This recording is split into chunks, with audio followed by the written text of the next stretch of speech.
3 forgotten jabs you need to add to your arsenal to dominate and throw your opponent completely off. Hello, Earthlings. Ultraviolet Ronald from the Bronx here. I'm going to get right into it. So you're going to step back. If you're conventional, obviously it'd be the vice versa. If you're southpaw, get into that boxing stance and you're ready to go. All right, tucking that chin in, crunching that torso, and keeping those elbows in. And the first jab we're going to throw is the vertical jab. It's very great at getting in between the opponent's guard. I'm going to get nice and close to throw them off. So say if they're in the guard and they're trying to block their face, you're simply going to throw the punch right as it's facing your chin. Okay, so just like this here. It's very quick and it's perfect if you're trying to get in between their guard.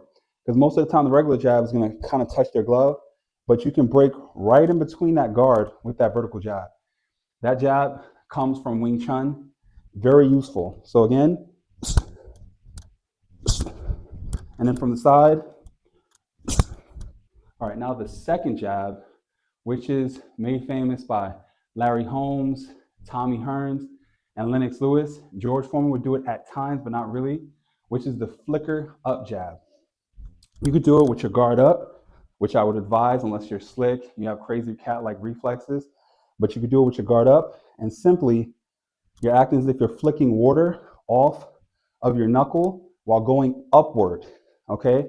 That's where the power and the rhythm can throw them off in the mix of it. Okay, so just like this here. And then if you're throwing it from the bottom, again, you want to be a slick fighter if you're doing it from here.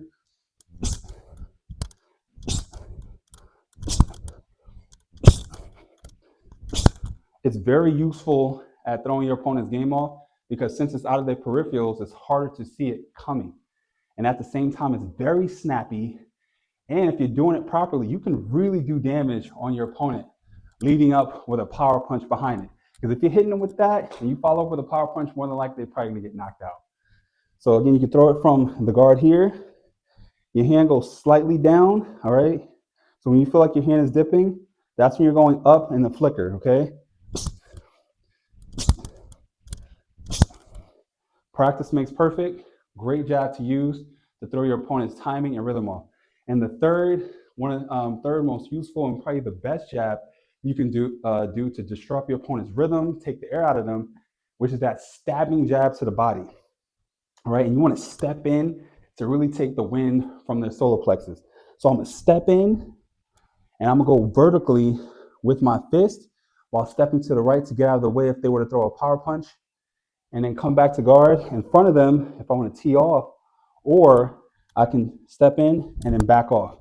So altogether, it looks like this here. Nice and quick. So you're feinting up top, throw them off, and then coming in with that jab to the body. And you see, again, I'm stepping to the side, fully out the way, and really aiming for that solar plexus.